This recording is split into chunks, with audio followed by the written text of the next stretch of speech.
नमस्कार दोस्तों, मैं पारुल चौहान आप सभी का स्वागत करती हूँ आपके अपने प्यारे से परिवार रोजगार विद अंकित में। कैसे हैं आप सभी? उम्मीद करती हूँ अच्छे होंगे।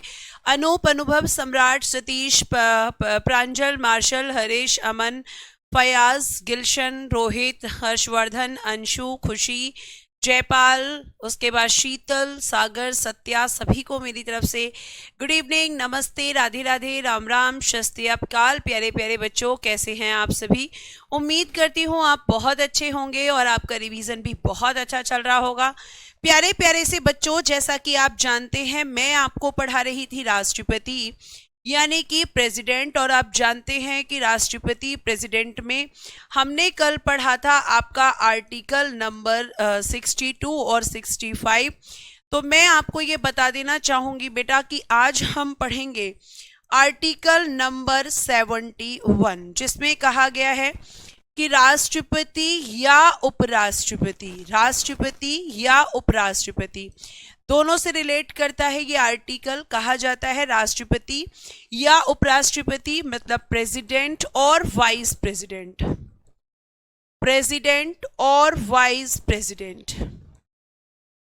राष्ट्रपति या उपराष्ट्रपति के निर्वाचन में, राष्ट्रपति या उपराष्ट्रपति के निर्वाचन मतलब इलेक्शन,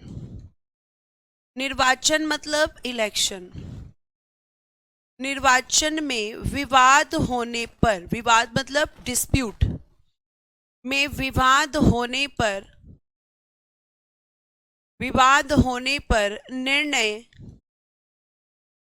मतलब डिसीजन कह लीजिए, लेकिन यहाँ पे हम कहेंगे जजमेंट। क्यों कहेंगे जजमेंट? क्योंकि कोर्ट करता है निर्णय, और निर्णय यानी कि जजमेंट। सुप्रीम कोर्ट यानी कि उच्चतम न्यायालय, यानी कि बेटा सुप्रीम कोर्ट के द्वारा किया जाता है, सुप्रीम कोर्ट के द्वारा किया जाता है। और बेटा जो भी उसका डिसीजन होता है वो अंतिम निर्णय होता है, लिख दीजिएगा, किया जाता है, और उसका निर्णय अंतिम होता है। निर्णय अंतिम यानी फाइनल डिसीजन या फाइनल जजमेंट, और उसका निर्णय कैसा होता है? अंतिम, फाइनल डिसीजन होता है। इसके बाद आप इस मामले को लेकर, इस डिस्प्यूट को लेकर कहीं और कंप्लेन नहीं कर सकते हैं। ठीक है, कल की क्लास का फोल्डर शो नहीं हो रहा है, कल की क्लास अपलोड नहीं हुई है। ठीक है बेटा जी, क्लास के बाद मैं एक बार चेक करा लेती हूँ कि कल की क्लास अपलोड क्यों नहीं हुई है और कल की वीडियो आपको शो क्यों नहीं हो रही है। ठीक है बेटा, मैं एक बार खुद भी चेक कर लेती हूँ आपके सामने। एक मिनट रुकिए, जरा चेक कर लेती हूँ।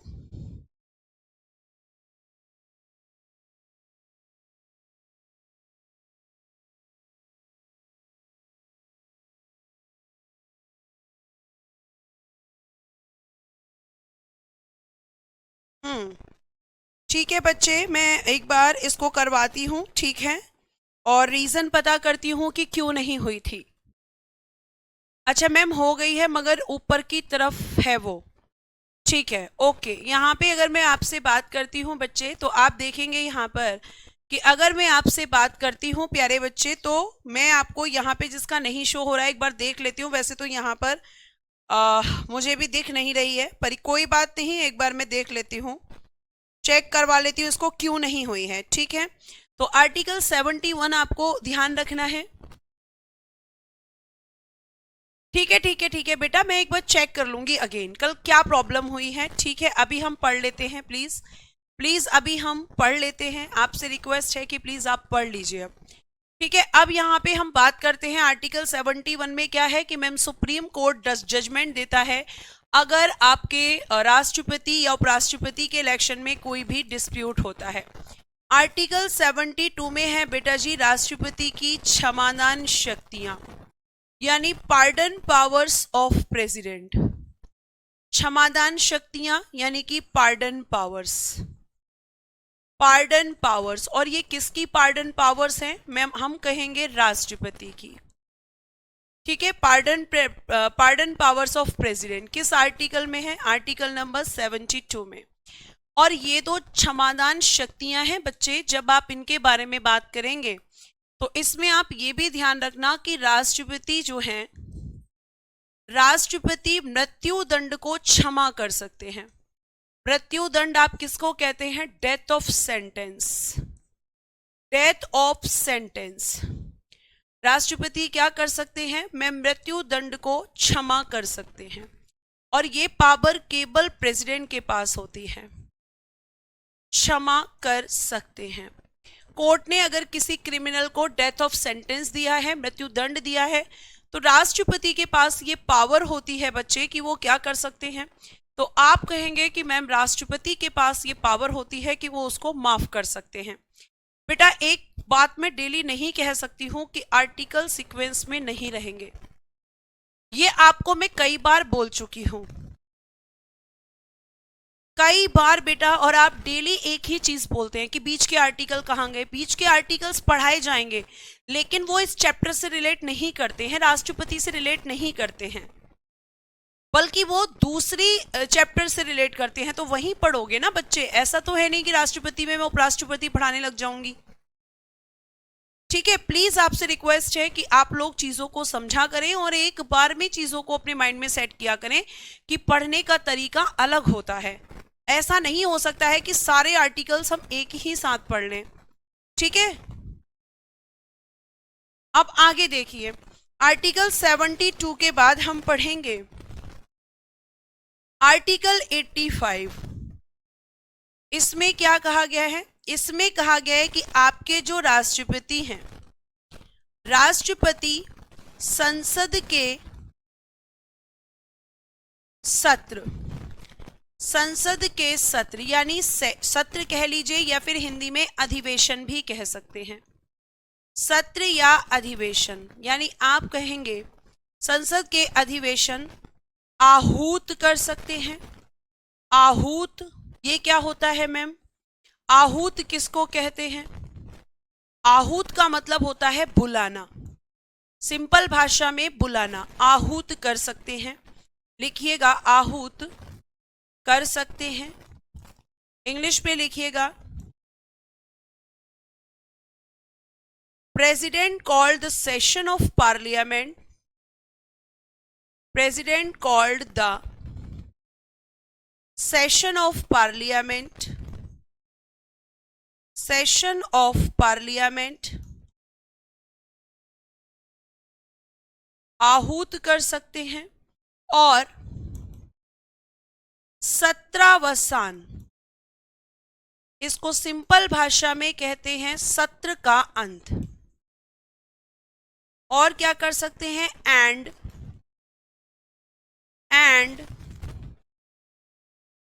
Of the session of parliament,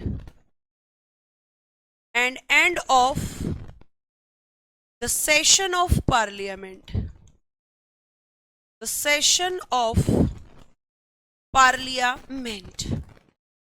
यानी राष्ट्रपति को ये पावर होती है कि वो पार्लियामेंट के सेशंस को बुला भी सकते हैं और उनका एंड भी कर सकते हैं, मतलब उनको समाप्त भी कर सकते हैं।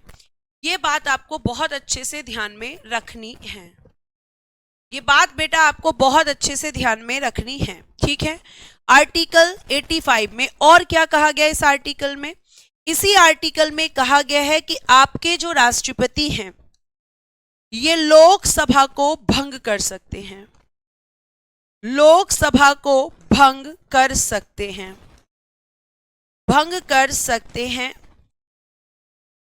लेकिन ध्यान रखिएगा प्रधानमंत्री की सलाह पर, अपनी मर्जी से नहीं, प्रधानमंत्री की सलाह पर।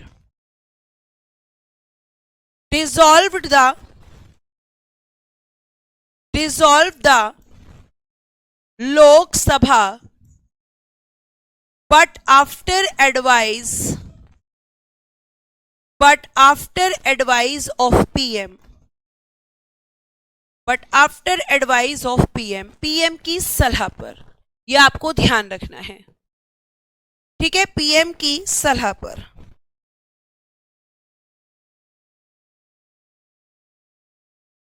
बात समझ में आ रही है? बात समझ में आ रही है बच्चों? अगर आ गई है तो एक बार थम्स अप करें, क्योंकि फिर हम पढ़ेंगे आर्टिकल नंबर 86। बताइए जल्दी से। एक चीज और, यहां पे कुछ बच्चे कमेंट कर रहे हैं आवाज क्लियर नहीं आ रही है। क्या आवाज क्लियर नहीं आ रही है? एक बार बताना जल्दी से।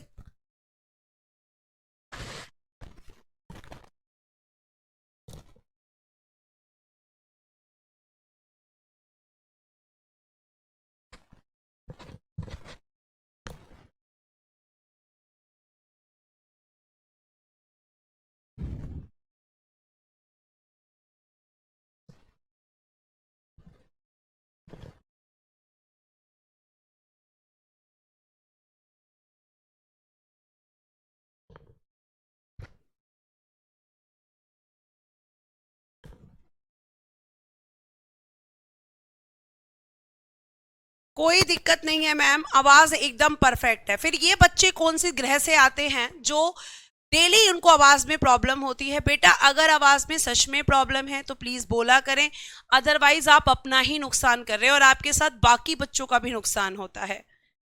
ठीक है, कोई प्रॉब्लम नहीं है। बच्चों की तरफ से कमेंट आ चुके हैं, प्लीज अब आप पढ़ लीजिए, आपसे रिक्वेस्ट है मेरी ये। ठीक है, मुझे रिक्वेस्ट करनी पड़ती है आपसे डेली की प्लीज पढ़ लीजिए। आगे देखिए, तो 85 में आपके जो राष्ट्रपति हैं वो क्या करते हैं मैम? राष्ट्रपति जी जो हैं वो हमारे संसद के सत्र बुलाते हैं, सेशंस को बुलाते हैं। मैम सेशंस क्या होते हैं, सत्र क्या होते हैं? तो बेटा जी आपके एक साल में 3 सेशंस होते हैं। लेकिन आपको मैं ये भी बता दूं सेशंस के बारे में, क्वेश्चन जो बनते हैं, फिर आर्टिकल 86 की तरफ जाऊंगी। बेटा आप ध्यान रखना, कहा गया है राष्ट्रपति को एक ड्यूटी दी गई है। राष्ट्रपति से कहा गया है कि भैया राष्ट्रपति साहब आपको एक वर्ष में, राष्ट्रपति एक वर्ष में कम से कम, यानी कि मिनिमम, कम से कम यानी कि मिनिमम, कम से कम 2 सत्र यानी 2 सेशंस, 2 सत्र बुलाना अनिवार्य है। 2 सत्र क्या है? बुलाना अनिवार्य, यानी कि कंपलसरी है, कंपलसरी। कितने सेशंस मैम? 2 सेशंस, 2 सत्र बुलाना अनिवार्य है। कितने? कम से कम एक वर्ष में। लेकिन मैक्सिमम कितना होता है? तो आप कहोगे कि मैम मैक्सिमम की अगर हम बात करें तो 3 होते हैं। 3 कौन कौन से होते हैं? तो आप कहेंगे मैम हमें वो भी बता दीजिए। तो एक तो होता है बेटा जी आपका मानसून सत्र, ठीक है, मॉनसून सेशन कहते हैं इसको इंग्लिश में। एक होता है बच्चे आपका शीतकालीन सत्र, और एक होता है आपका बजट सत्र।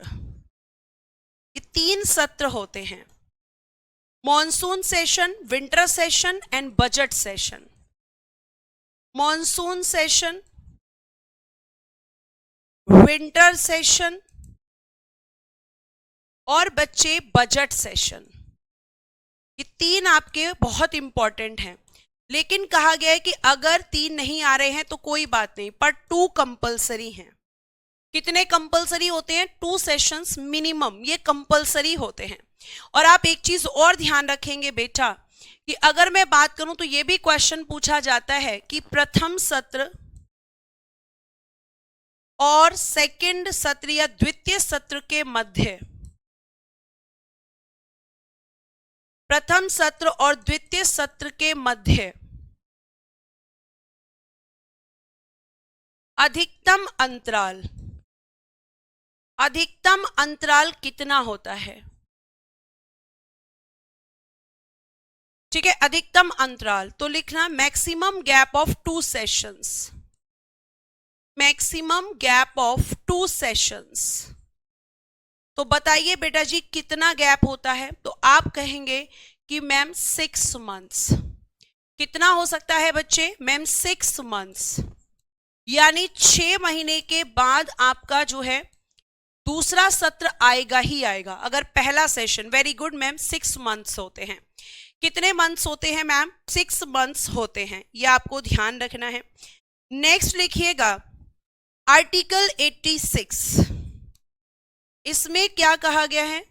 इसमें कहा गया है कि राष्ट्रपति संसद के दोनों सदनों को संदेश भेज सकते हैं। संदेश क्या होता है? मैसेज। संदेश भेज सकते हैं। संदेश किस चीज से रिलेट करेगा मैम? बेटा जी बिल से, विधेयक से संबंधित अगर कोई भी मैसेज उनको भेजना है तो दोनों सदनों मतलब लोकसभा और राज्यसभा, वो भेज सकते हैं कोई भी message.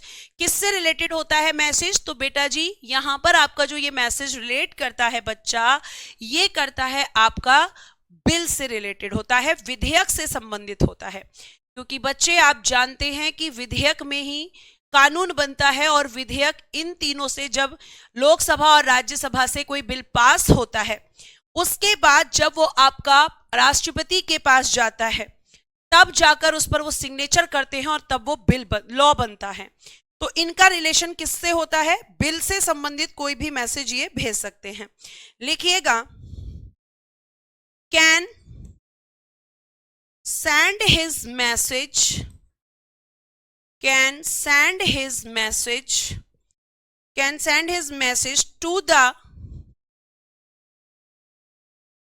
to the both house of parliament,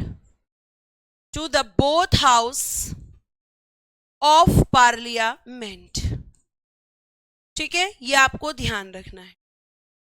उसके बाद में हम आते हैं आर्टिकल नंबर 87। इसमें कहा गया है राष्ट्रपति इसमें क्या करते हैं? विशेष अभिभाषण यानी कि स्पेशल स्पीच देते हैं। राष्ट्रपति संसद में अपना विशेष अभिभाषण देते हैं। संसद में या राष्ट्रपति का संसद में विशेष अभिभाषण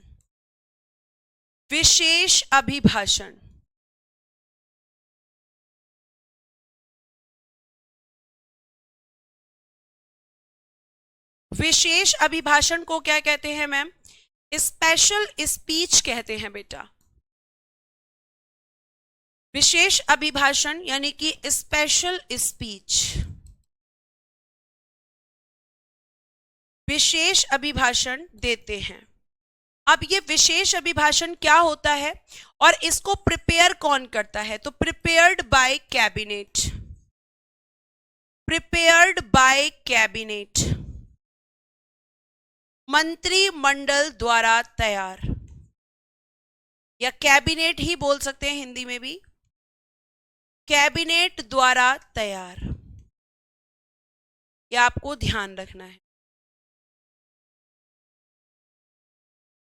मैम इसमें क्या होता है विशेष अभिभाषण में? तो प्यारे बच्चों आपको मैं ये बता दूं कि विशेष अभिभाषण या फिर आपका जो स्पेशल स्पीच होता है, इसमें अगर मैं आपसे बात करती हूं तो आप एक चीज को बहुत अच्छे से ध्यान रखेंगे कि ये विशेष अभिभाषण जिसमें आपका, जब आपकी सरकार बनती है, मतलब जब नई लोकसभा बनती है, तो उस समय पर राष्ट्रपति पूरे 5 साल में सरकार क्या क्या काम करेगी उसके बारे में यहां पर बताते हैं। स्पेशल स्पीच कह लीजिए या स्पेशल एड्रेस कह लीजिए, खुशी एक ही बात है। ठीक है, तो इसको कौन प्रिपेयर करता है? कैबिनेट तैयार करती है, राष्ट्रपति को देती है, और राष्ट्रपति सरकार 5 साल में क्या क्या करने वाली है उसको इस स्पीच में बताते हैं। और ये किस आर्टिकल में है? आर्टिकल नंबर 87 में है। आर्टिकल नंबर 87 में ये है। उसके बाद आपका आता है आर्टिकल नंबर 108, और जब हम इसकी बात करते हैं तो इसमें क्या है? राष्ट्रपति संसद के दोनों सदनों की संयुक्त बैठक बुलाते हैं।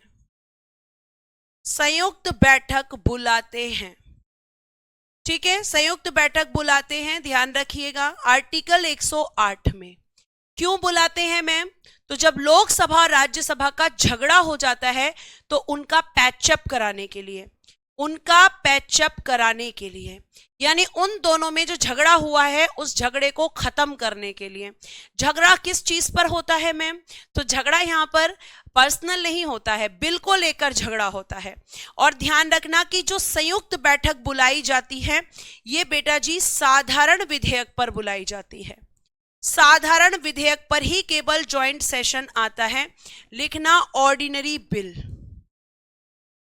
Ordinary bill. जब इस बिल को लेकर आपकी लोकसभा और राज्यसभा में विवाद हो, राज्यसभा में विवाद, तब आपके ज्वाइंट सेशन को कौन बुलाता है? आपके देश के राष्ट्रपति जी। तो लिखिएगा called the joint session, called the joint session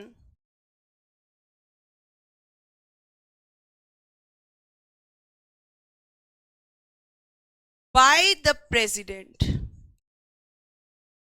by the president। राष्ट्रपति द्वारा संयुक्त बैठक बुलाई जाती है। और ये संयुक्त बैठक किस आर्टिकल के तहत? 108। और बेटा जी जो ये संयुक्त बैठक होती है, संयुक्त बैठक, इसकी जो अध्यक्षता करते हैं वो कौन होते हैं? Speaker of Lok Sabha, speaker of Lok Sabha.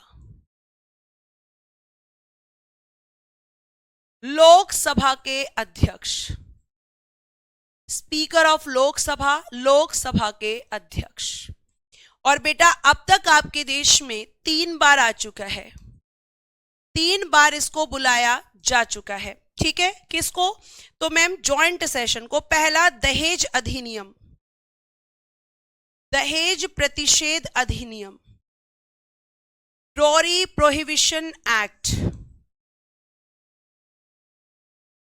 1961, dowry prohibition act 1961। Next banking सुधार अधिनियम, बैंकिंग सुधार अधिनियम, banking reforms act, banking reforms act. और ये कब आया था? 1978। और एक आया था आतंकवादी संबंधी अधिनियम।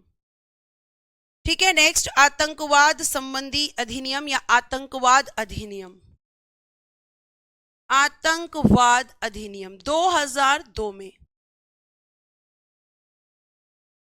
अधिनियम 2002। टेररिज्म एक्ट,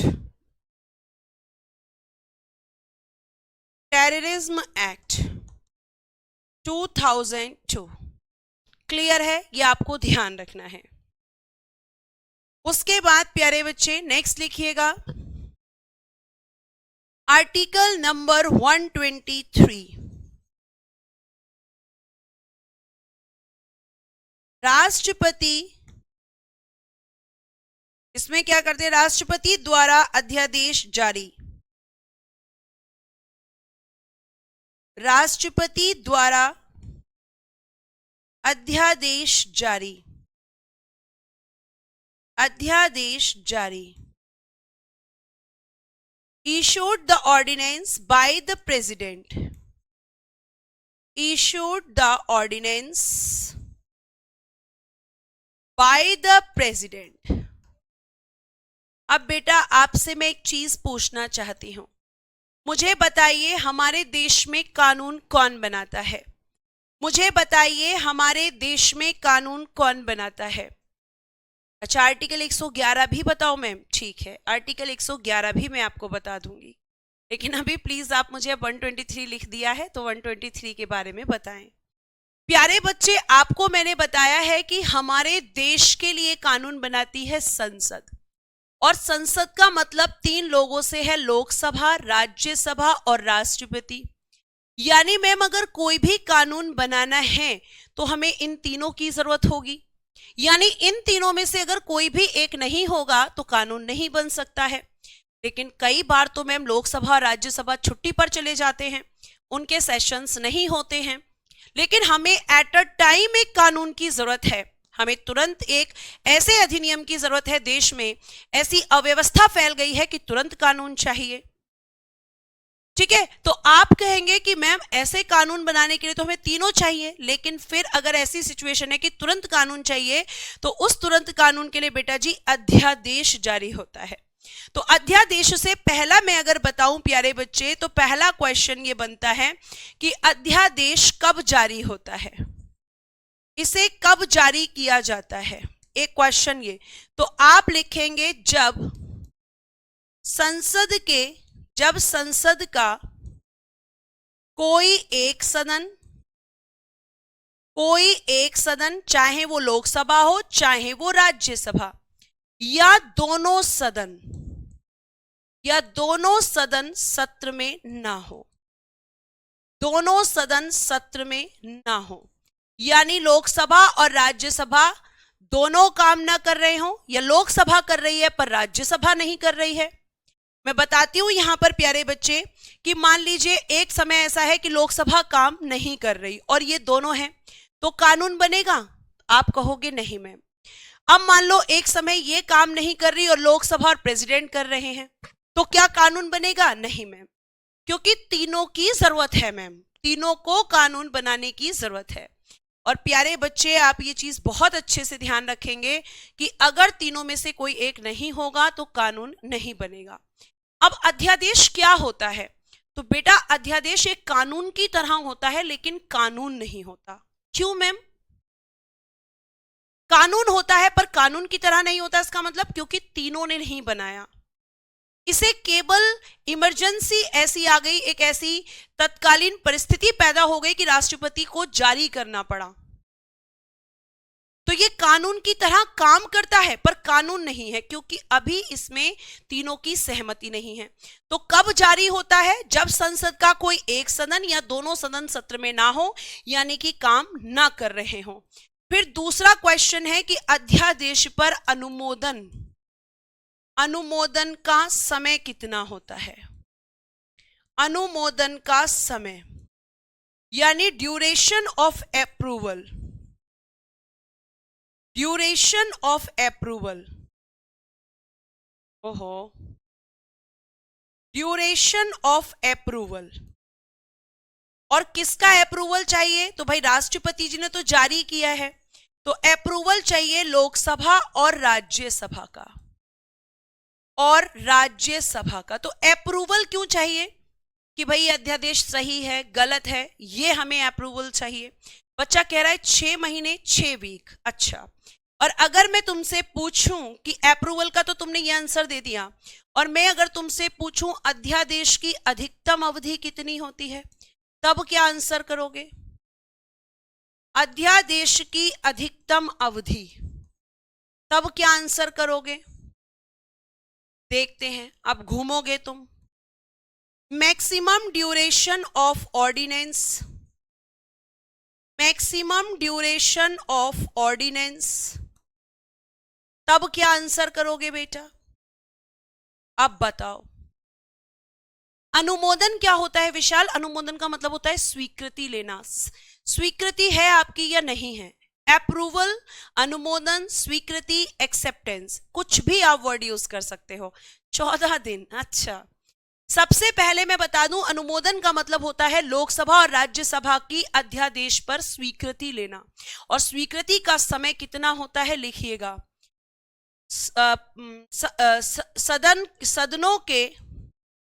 सदनों को क्या कहते हैं? हाउस। सदनों के पुनः संवेत के दिन से, पुनः संवेत क्या होता है मैम? रीअसेंबल। पुनः संवेत का इंग्लिश में मतलब होता है रीअसेंबल, यानी जब ये दोनों सदन या दोनों में से जो सदन एब्सेंट था वो दोबारा काम करना शुरू करते हैं, तो सदनों के पुनः संवेत के दिन से 6 सप्ताह के अंदर अंदर, 6 सप्ताह के अंदर अंदर, विद इन 6 वीक्स, ये होता है अनुमोदन के समय, ये होता है अनुमोदन का समय, विद इन 6 वीक्स। जब भी आपकी लोकसभा या राज्यसभा या दोनों सदन जब दोबारा से काम करने लग जाएंगे, उस दिन से आप काउंट करोगे, और वो प्यारे बच्चे कभी भी हो सकता है। जिस दिन वो दोबारा काम करना शुरू करेंगी उस दिन से लेकर 6 वीक्स। लेकिन मैं मैक्सिमम ड्यूरेशन कितना होता है, जब मैक्सिमम ड्यूरेशन में तुमसे पूछूंगी, अधिकतम समयावधि इसकी पूछूंगी, तब तुम आंसर करोगे 6 माह और 6 सप्ताह, 6 मंथ्स और 6 weeks, 6 months and ma'am 6 weeks. क्यों मैम, यहां पे ऐसा क्यों? क्योंकि भैया 6 महीने बाद तो बैठक होगी ही होगी, और 6 महीने बाद बैठक होगी तो 6 महीने के बाद 6 सप्ताह अप्रूवल का समय, तो केवल अप्रूवल का समय 6 वीक्स और मैक्सिमम ड्यूरेशन 6 मंथ्स और 6 वीक्स। जरूरी तो नहीं है कि 6 वीक्स बाद ही सेशन हो, 6 मंथ बाद ही सेशन हो, उससे पहले भी हो सकता है, लेकिन 6 मंथ बाद होगा ही होगा, ये तो जरूरी है, क्योंकि एक साल में आपने बताया कि 2 सेशंस कंपलसरी हैं। अब वो 6 महीने से पहले हो सकता है सेशन, लेकिन 6 महीने में तो होगा ही होगा, क्योंकि मैम आपने बताया 2 सेशंस कंपलसरी होते हैं, इसीलिए मैक्सिमम ड्यूरेशन कितना होता है 6 मंथ्स, और उसके बाद 6 सप्ताह का अप्रूवल का समय। दोनों क्वेश्चंस में अंतर है। समझ में आया हो तो थम्स अप कीजिए फटाफट। ठीक है, उसके बाद बच्चे कह रहे हैं आर्टिकल 111 बता दो मैम। आर्टिकल 111, इसमें क्या है? राष्ट्रपति की वीटो शक्तियां, राष्ट्रपति की वीटो शक्तियां, veto powers of president, veto powers of president. और ये जो वीटो पावर्स होती हैं बेटा, ये राष्ट्रपति किस पर यूज करते हैं? विधेयकों पर, विधेयकों पर यूज करते हैं, यानी कि बिल्स पर। ठीक है, और आपको पता है कि मैंने आपको बताया है कि अगर कोई भी बिल है तो वो बिल पहले आपका लोकसभा और राज्यसभा से पारित होता है, और राज्यसभा से पारित यानी पास होता है, और इन दोनों हाउस से जब वो पास हो जाएगा बच्चा, तो किसके पास जाएगा? मैम सिग्नेचर के लिए वो जाएगा राष्ट्रपति के पास। ये अदर इंफॉर्मेशन है। अब जरूरी है कि राष्ट्रपति सारे बिल को साइन कर दें? नहीं मैम, बिल्कुल जरूरी नहीं है कि राष्ट्रपति सारे बिल्स को ही पास कर दें। वो किसी बिल पर साइन करने से मना कर सकते हैं, किसी बिल को वापस भी भेज सकते हैं, और किसी बिल पर कोई भी रिस्पॉन्स नहीं करते। तो मैम 3 तरह की वीटो पावर्स होती हैं, जिसमें पहली होती है आत्यांतिक वीटो, जिसे आप कहते हैं एब्सोल्यूट वीटो। और इसमें क्या होता है? तो मैम आपने बताया कि राष्ट्रपति किसी बिल को साइन करने से मना कर सकते हैं, बिल्कुल कर सकते हैं। तो लिखना, जब राष्ट्रपति बिल पर साइन करने से मना कर दें, बिल पर साइन करने से मना कर दें, मना कर दें, कह दे भैया मैं नहीं करूंगा साइन, तो उसको कहते हैं एब्सोल्यूट वीटो। वो कह दे मैं करूंगा ही नहीं साइन। ठीक है, ये आपको ध्यान रखना है। दूसरी होती है बेटा जी निलंबनकारी वीटो। राष्ट्रपति कहें भैया जो लोकसभा और राज्यसभा से कि तुमने जो बिल मुझे भेजा है मैं उससे सहमत नहीं हूं, इसीलिए मैं उस बिल को तुम्हें वापस भेज रहा हूं, एक बार विचार करो। इसको कहते हैं सस्पेंशन वीटो, सस्पेंशन वीटो। और इसमें क्या होता है? जब राष्ट्रपति लोकसभा और राज्यसभा को बिल को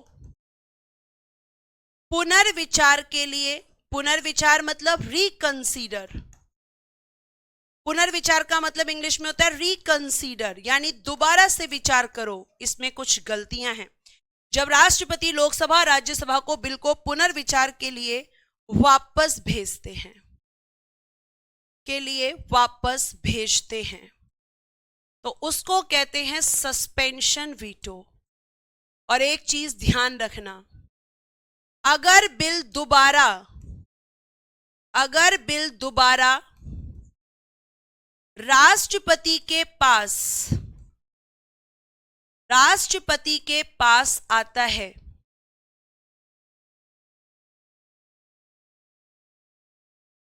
तो राष्ट्रपति हस्ताक्षर करने के लिए, तो राष्ट्रपति हस्ताक्षर यानी कि सिग्नेचर, हस्ताक्षर यानी कि सिग्नेचर करने के लिए बाध्य होते हैं, करने के लिए बाध्य यानी कि बाउंड हो जाते हैं। यानी आप सस्पेंशन वीटो का प्रयोग आपके राष्ट्रपति एक ही बार कर सकते हैं, बाउंड होते हैं। चाहे लोकसभा और राज्यसभा चेंज करें या ना करें, अब वो बाउंड हो जाते हैं सिग्नेचर करने के लिए, क्योंकि उनके पास केवल एक ही ऑप्शन होता है, और ऑप्शन ये होता है कि वो एक ही बार बिल को वापस भेज सकते हैं, बार बार नहीं। ये आप ध्यान रखेंगे। और एक होती है बेटा जिसे आप कहते हैं थर्ड पावर इनकी पॉकेट वीटो, पॉकेट या जेबी वीटो। जेबी मतलब मैम पॉकेट को हिंदी में जेब कहते हैं। और इसमें क्या होता है, जब राष्ट्रपति बिल पर कोई प्रतिक्रिया नहीं देते, कोई प्रतिक्रिया यानी कि रिस्पॉन्स, कोई प्रतिक्रिया यानी कि रिस्पॉन्स नहीं देते, नहीं देते,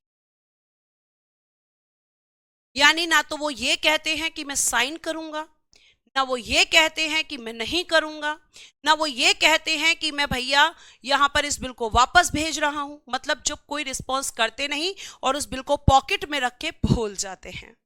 ठीक है। और प्यारे बच्चे, ये जो पॉकेट वीटो है इसका फर्स्ट टाइम यूज किसने किया था? तो इसका यूज किया था 1986 में ज्ञानी जैल सिंह जी ने। उस समय ये आपके देश के राष्ट्रपति जी थे। और किस पर किया था?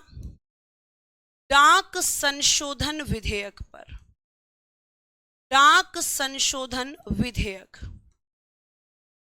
पोस्ट ऑफिस अमेंडमेंट एक्ट, या sorry bill, post office amendment bill, इस पर इन्होंने वीटो पावर का यूज किया था। कौन सी? Pocket veto. ये क्वेश्चन पूछा जा चुका है। ठीक है, आगे सुनिए। आगे अगर हम बात करते हैं तो ये इनकी वीटो पावर से, हम नोट डालकर एक लाइन लिखना मेरे साथ। राष्ट्रपति संविधान संशोधन विधेयक, संविधान संशोधन विधेयक, constitution amendment bill, constitution amendment bill,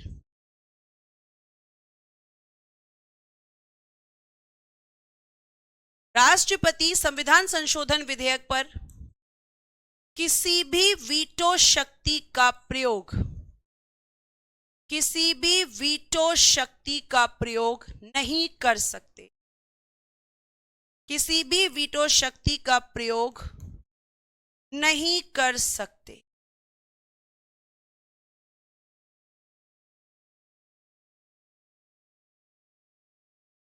वह साइन करने के लिए बाध्य होते हैं, वह साइन करने के लिए बाध्य होते हैं, यानी इन बिल्स पर उन्हें साइन करना ही होगा।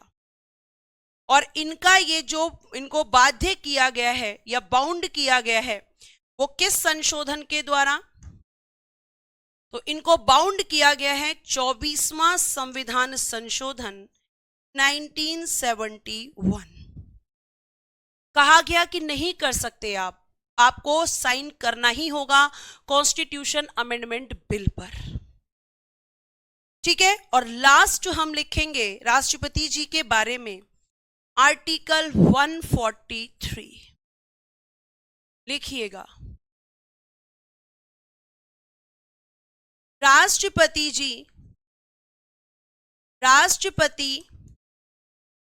सुप्रीम कोर्ट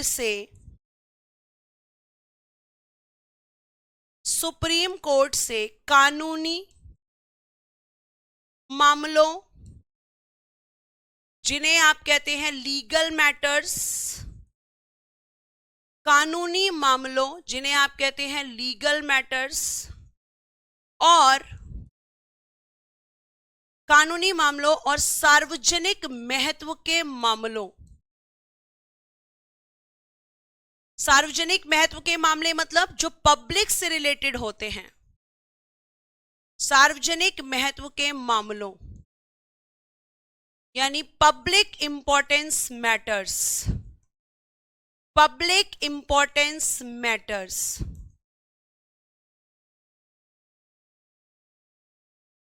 सार्वजनिक महत्व के मामलों पर सलाह यानी कि एडवाइस मांग सकते हैं।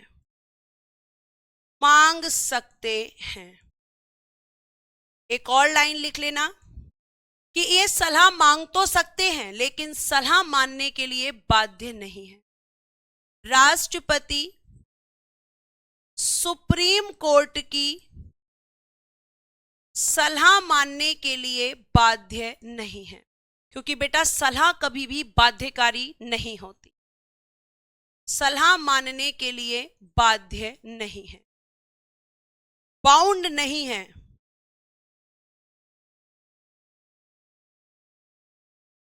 बाध्य नहीं है, क्योंकि सलाह कभी भी बाध्यकारी नहीं होती है। खुशी कह रही है कि मनी बिल के बारे में भी वीटो पावर यूज नहीं होती। होती है खुशी। आपने प्रश्न पूछा है, जरूर आंसर दूंगी, लेकिन रुकिएगा। सलाह कौन मांगता है? राष्ट्रपति मांगते हैं।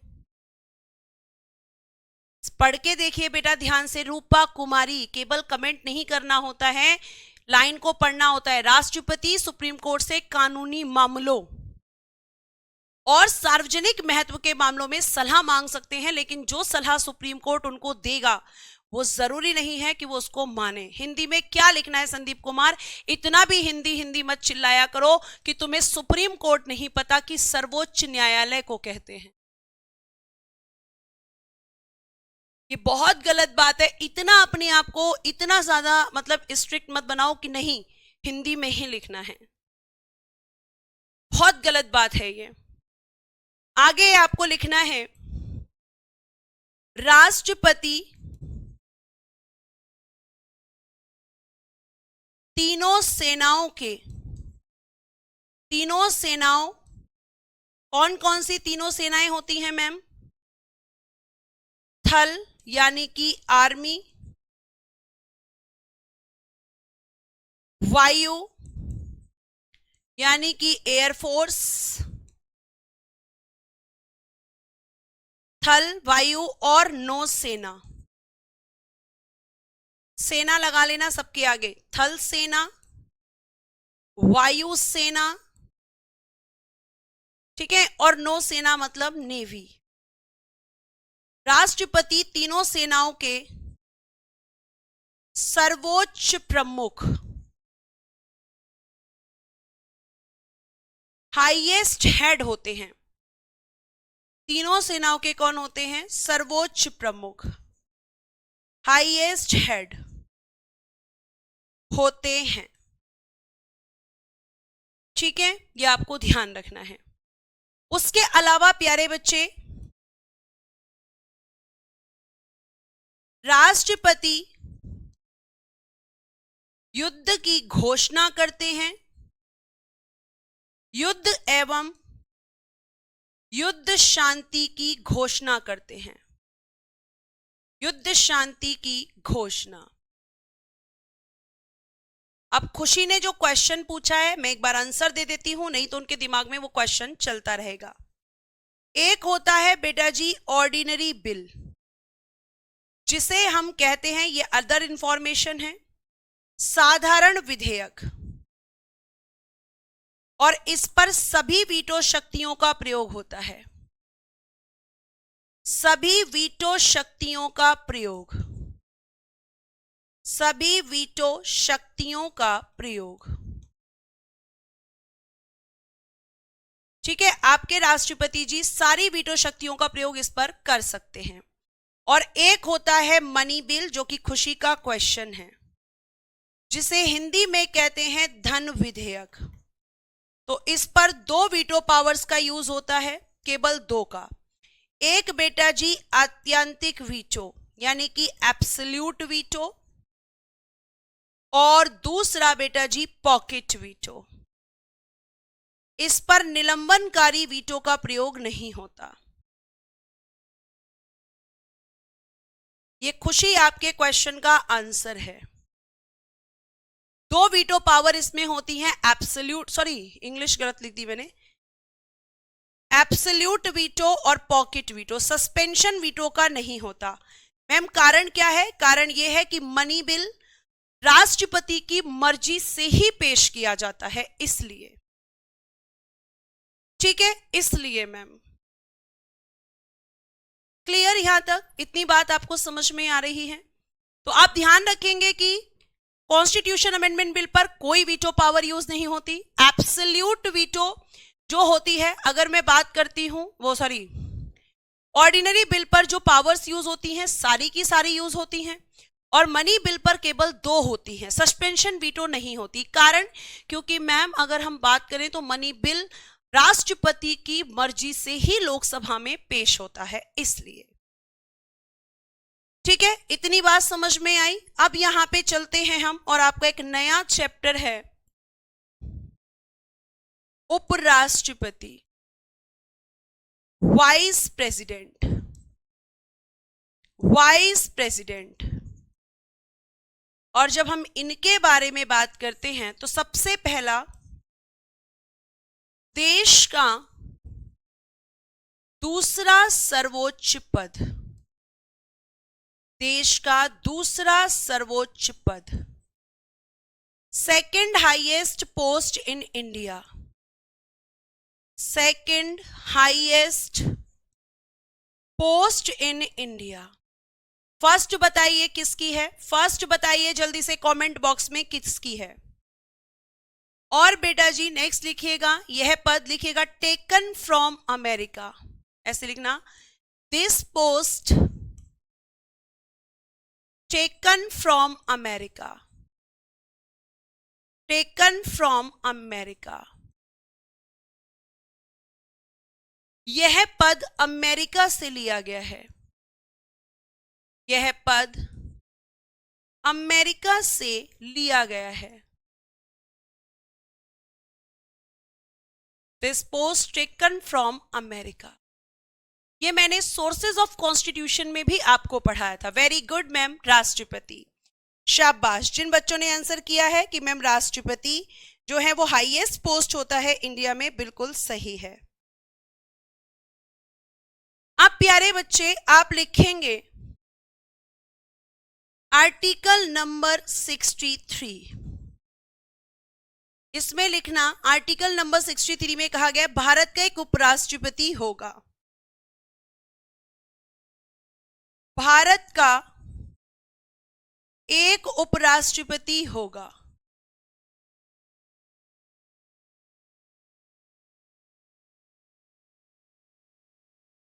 There shall be a vice president of India, vice president of India. Bharat का एक उपराष्ट्रपति होगा, यानी उपराष्ट्रपति भी इंडिया में कितने होते हैं मैम? 2। ओ सॉरी मैम, एक। आई एम सॉरी बच्चे, गलती से 2 निकल गया है। कितने उपराष्ट्रपति होते हैं? तो मैम एक राष्ट्रपति होते हैं और एक उपराष्ट्रपति होते हैं। ठीक है, ये आपको ध्यान रखना है। उसके बाद बेटा एक आर्टिकल है, आर्टिकल नंबर 64। इसमें कहा गया है कि उपराष्ट्रपति राज्यसभा के पदेन सभापति होंगे,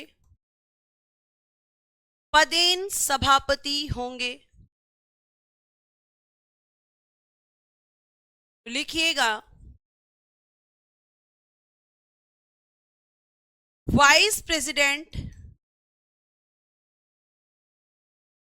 ex officio chairman of Rajya Sabha. अब बेटा यहां पर थोड़ा सा समझने वाली बात है और आप फोकस करेंगे तो ही मैं आपको समझा पाऊंगी।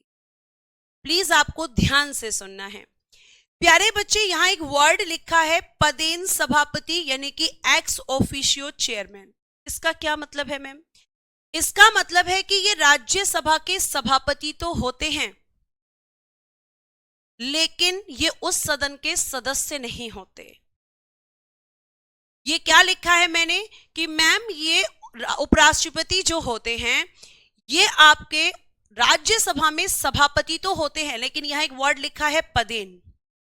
इसका मतलब है कि ये राज्यसभा के सदस्य नहीं होते। आप इसको ब्रैकेट में लिख सकते हैं, राज्यसभा के सदस्य नहीं होते, लेकिन फिर भी उसके चेयरमैन होते हैं। तो सदस्य नहीं होते लेकिन चेयरमैन होते हैं, इसीलिए यहां पर क्या लिखा हुआ है? यहां पर पदेन शब्द लगाया गया है, क्योंकि ये उसके सदस्य नहीं हैं। ठीक है, आज हम उपराष्ट्रपति के बारे में इतना ही रखेंगे और अब मैं आपको यहां बताने वाली हूं रिवीजन स्लाइड। फटाफट से यहां पर आंसर करेंगे। Revision slide. भारत के एक राष्ट्रपति होंगे, किस आर्टिकल में कहा गया है? एक राष्ट्रपति होंगे, there shall be a president of India. बताइए आर्टिकल। संघ की सभी कार्यपालिका शक्तियां राष्ट्रपति के पास होंगी।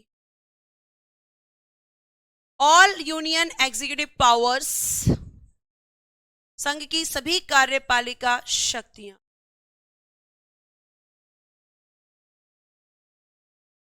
ऑल यूनियन एग्जीक्यूटिव पावर्स राष्ट्रपति में निहित होंगी। वेस्टेड इन प्रेसिडेंट, बताइए विच आर्टिकल? इंग्लिश में मैं बोलती जा रही हूं फटाफट। नेक्स्ट, राष्ट्रपति के निर्वाचन की रीति, manner of the election, which article? निर्वाचक मंडल, इलेक्टोरल कॉलेज, विच आर्टिकल? निर्वाचक मंडल, विच आर्टिकल? क्वालिफिकेशन, योग्यताएं, विच आर्टिकल? कार्यकाल, टेन्योर, विच आर्टिकल? नेक्स्ट, अध्यादेश, विच आर्टिकल? ऑर्डिनेंस बताना है। क्षमादान शक्तियां, which article? Pardon powers. Veto powers, veto शक्तियां, which article? Oath of president, which article? यही क्वेश्चंस बनते हैं बेटा। शपथ, विच आर्टिकल? नेक्स्ट, महाभियोग, इंपीचमेंट, विच आर्टिकल? और सलाहकारी शक्ति, एडवाइजरी पावर, विच आर्टिकल? देखते हैं आप क्या क्या आंसर यहां पर कर रहे हैं और क्या कोई ऐसा क्वेश्चन है जो आपकी पहुंच के बाहर है। Article number 52। Article number 53। निर्वाचन की रीति article number 55, manner of the election. Article number 54, electoral college. Qualification article 58। Tenure article 56। Ordinance article 123। Pardon powers article 72। Veto powers article 111। Oath of president article 60 और महाभियोग इम्पीचमेंट आर्टिकल 61। सलाहकारी शक्ति article 143। ये सारे बच्चों ने आंसर्स यहां पर लिखे हैं, ठीक है। यहां तक बात समझ में आई? तो ये थी आपकी रिवीजन स्लाइड, और कल मैं आपको पढ़ाऊंगी वाइस प्रेसिडेंट कंप्लीट। और ध्यान रखिएगा कि वाइस प्रेसिडेंट के बाद हम पढ़ेंगे प्रधानमंत्री और उसकी मंत्री परिषद, और उसके साथ ही पढ़ेंगे प्यारे बच्चे, ठीक है। ये आपको ध्यान रखना है। वाइस प्रेसिडेंट के बाद फिर हम पढ़ेंगे प्रधानमंत्री और उसकी मंत्री परिषद, साथ साथ मुख्यमंत्री और उसकी मंत्री परिषद साथ साथ पढ़ेंगे, ठीक। तो आज के लिए इतना ही। Thank you so much, bye bye, take care and good day everyone. जय हिंद, जय भारत। हंसते रहें, मुस्कुराते रहें और हमेशा खुश रहें।